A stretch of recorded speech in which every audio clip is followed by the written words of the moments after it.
السلام علیکم. اب یہ ممکن ہے کہ سوال یہ ہے کہ اب یہ ممکن ہے کہ حمل کے شروع کے 3 ماہ کے عرصے میں ہونے والے بچے کی مندرجہ ذیل بیماریاں مثلا تھیلاسیمیا، سکل سیل انیمیا اور سسٹک فائبروسس کا ہونے والے بچے میں پتہ لگایا جا سکتا ہے، اور صرف ماں کی مرضی سے یا ماں اور ڈاکٹر کی مرضی سے اگر ایگری ہوں تو ایسے بچے کو ضائع کرایا جا سکتا ہے، جبکہ ماں کے پیٹ میں زندگی کا آغاز ہو چکا ہے.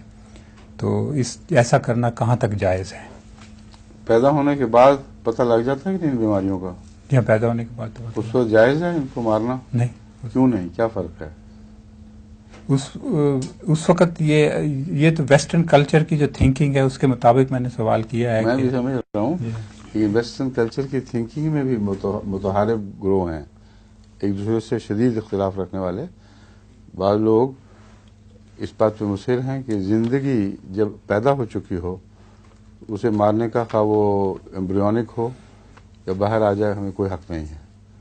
اور بعض کہتے ہیں کہ بیماریوں سے، مصیبت سے نجات کی خاطر.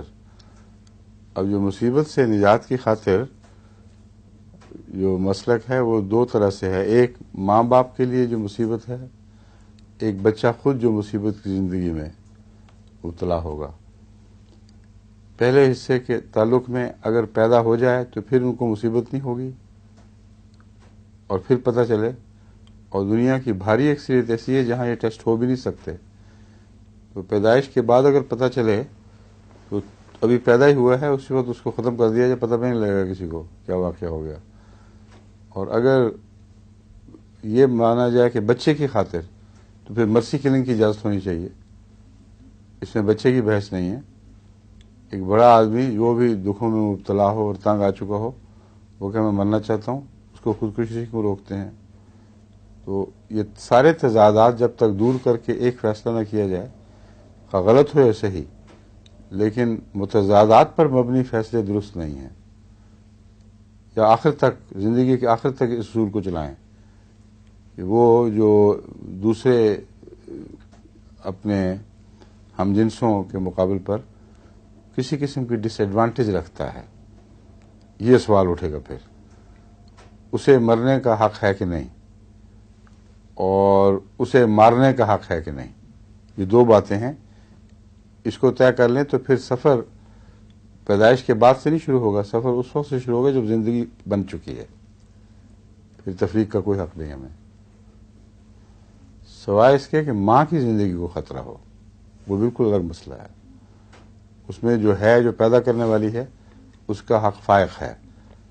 اگر میڈیکلی ایسا بچہ پیٹ پہ ہو جو ماں کی زندگی کو تھریٹ کر رہا ہو تو پھر ماں کو زندہ رکھنا اہم اور اول ہے. یہ مختصر جواب ہے آپ کے سوال کا.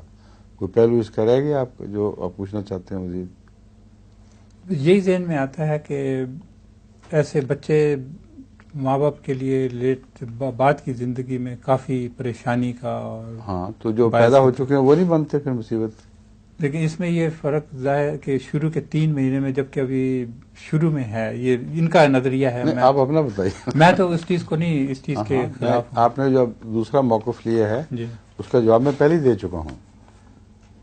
جب اس کے زندہ پیدا ہونے کے امکانات مردہ پیدا ہونے سے بڑھ چکے ہوں نمایاں طور پر، اگر انسان اس میں دخل اندازی نہ کرے تو معروف طریق کے مطابق پیدائش ہوگی تو وہ زندہ ہی ہوگا. یہ ہے اصل بات.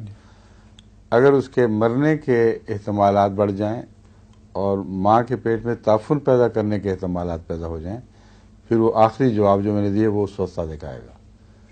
اس سے پہلے جہاں تک صحت مند پیدائش کا امکان ہے، اگرچہ بچہ صحت مند نہ بھی ہو، اس وقت تک دخل دینے کا حق اگر وہاں تسلیم کر لیا گیا تو پیدائش کے مان بعد بھی ہوگا اور پھر آگے تک یہ سلسلہ بڑھے گا.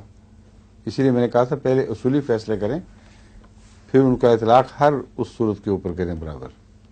اب سمجھ جو ایبارشن ہے پہلے کی، اس میں ابھی زندگی پڑی نہیں ہوتی.